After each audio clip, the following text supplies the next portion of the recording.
Bienvenue les déesses, je suis créatrice de la chaîne Les déesses VIP d'Olympe. J'ai début trentaine, je suis salariée et cadre.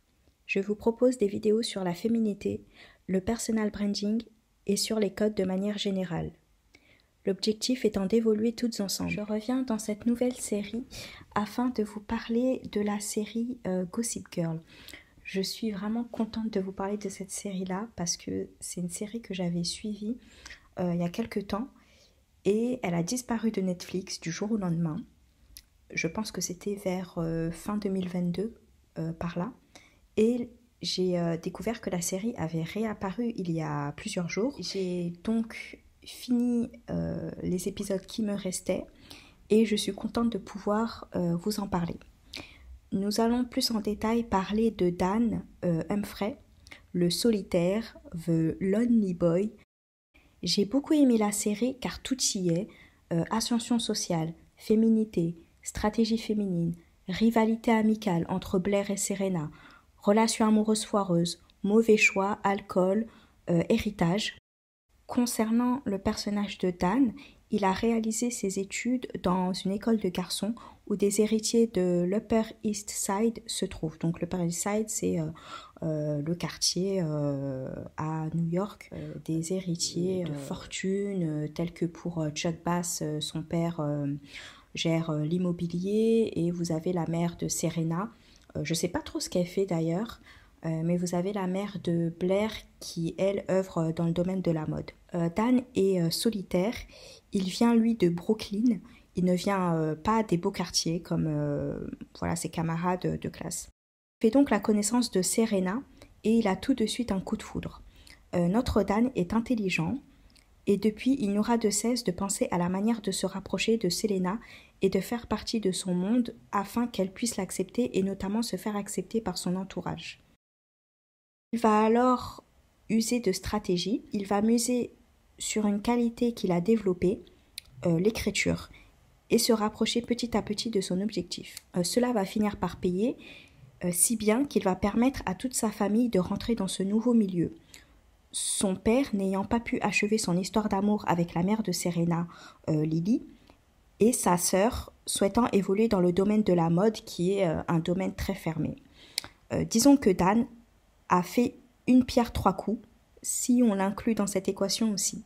Il va alors se rapprocher de Selena, puis Nate, et ainsi de suite, de tous les personnages.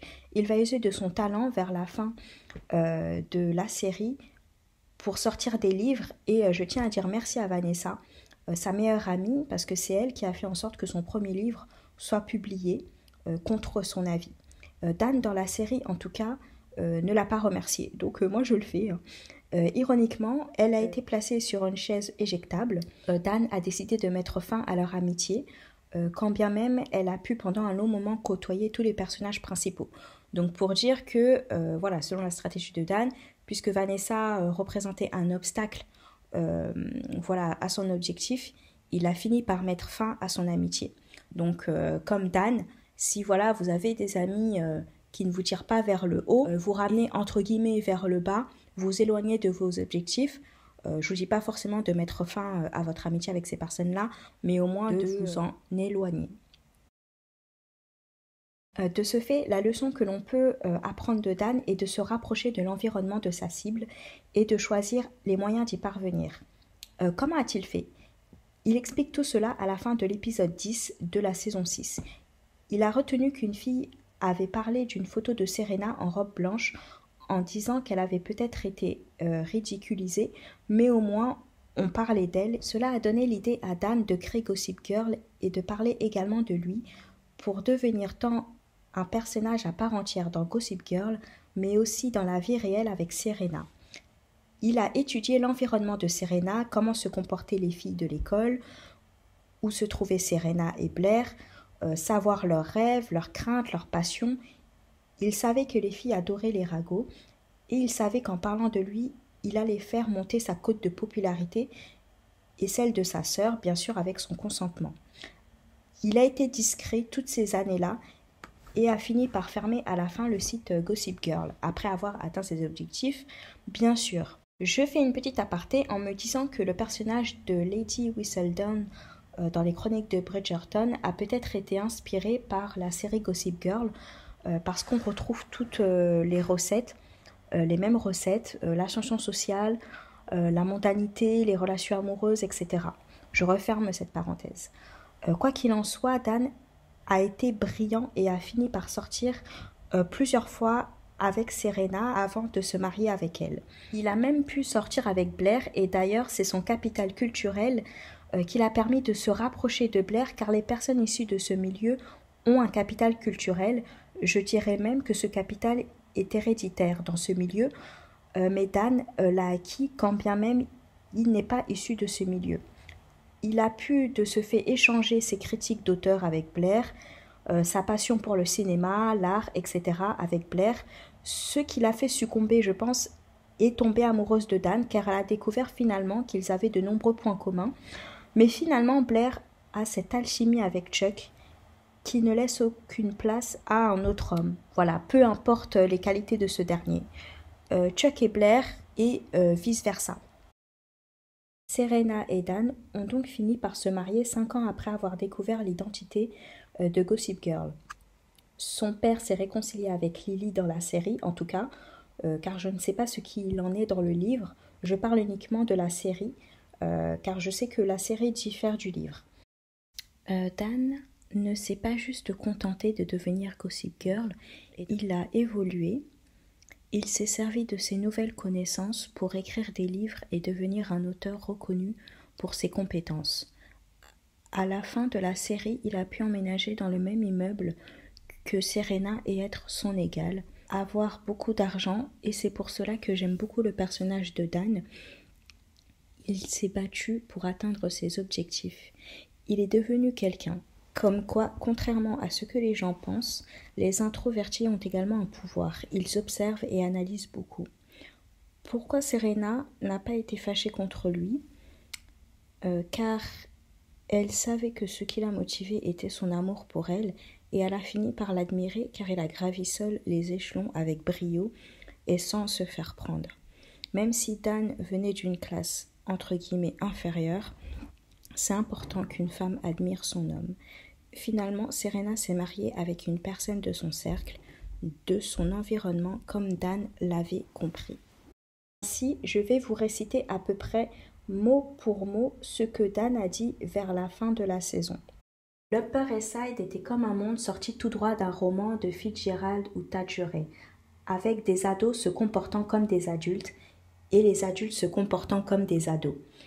Les secrets bien gardés, des ragots à tout va, et tout cela dans une exubérance et somptueuse opulence.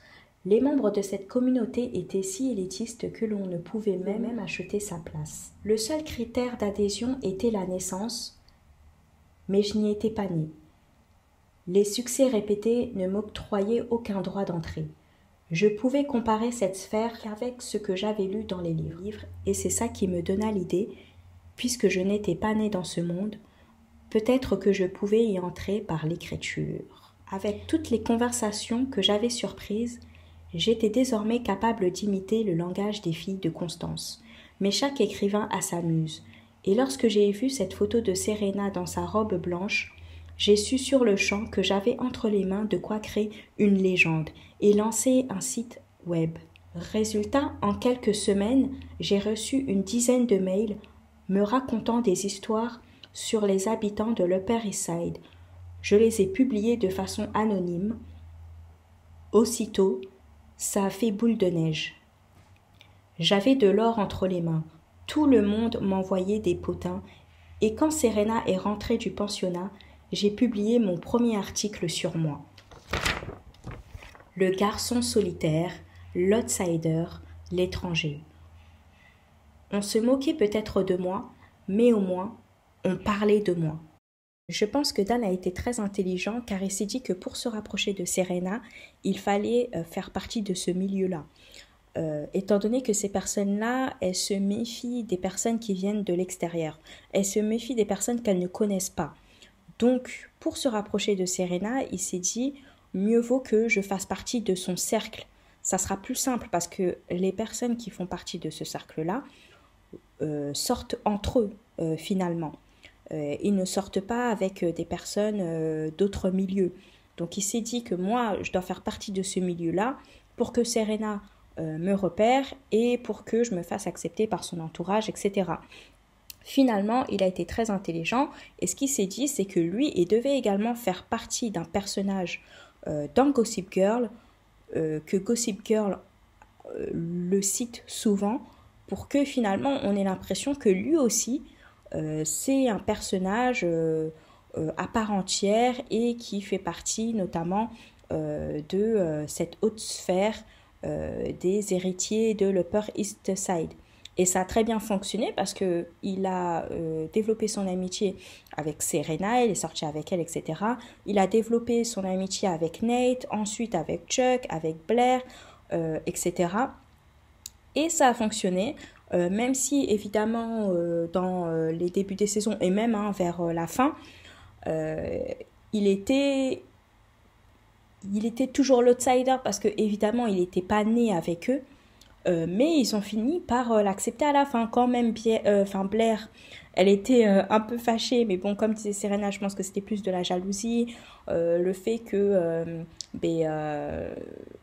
Dan avait tiré, on va dire, les ficelles, et que c'était lui qui se cachait depuis de nombreuses années sous le personnage de Gossip Girl. Et Blair, elle porte très bien son prénom, j'ai envie de dire, parce qu'en français, j'ai tendance à croire que Blair, ça rime avec flair. Et Blair, de manière générale, c'est une personne qui est très...